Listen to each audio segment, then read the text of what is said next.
This week, we're going to start our exploration of the field of marketing.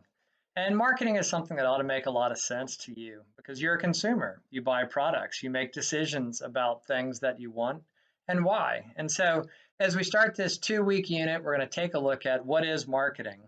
One of the first concepts we really want to get at is marketers focus on this idea of need versus want.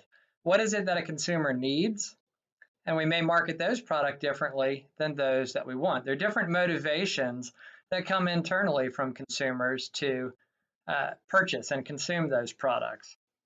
Another thing that we're going to take a look at, and one of the major topics in this chapter, is understanding the consumer buying process, the steps that we go through in making a decision that, especially that involves a non-routine purchase. So not something that we buy every day, like whether I buy a Coke from the vending machine each day, but rather I'm buying something that I don't normally buy. What are the steps and what are the thought processes I go through? We want to talk about target markets, thinking about it from the side of the marketer. How do I identify who my customer is? How do I describe that target market? One of the concepts that's introduced in this chapter is the idea of market segmentation, how I might divide a market into multiple groups of people that are all consumers of my product, yet different. And based on those targets, you'll find in the next chapter that we advertise and we promote and we communicate with them differently.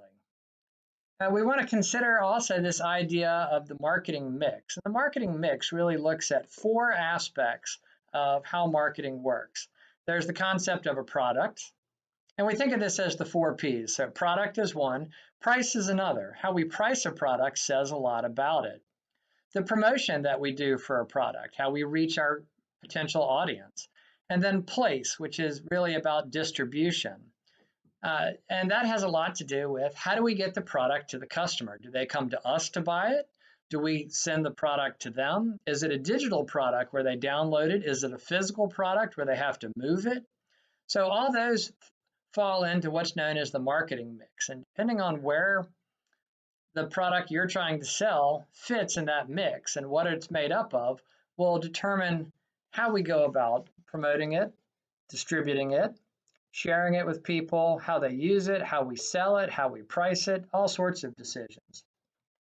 Then the last part of this chapter, we look at the concept of marketing analytics. We collect data on everything. Think about your cell phones and how much data they share with marketers about you, your preferences, and information that can be used then to target you as a customer, to provide you with information that'll help you make a better decision. So that ties back into that marketing decision process.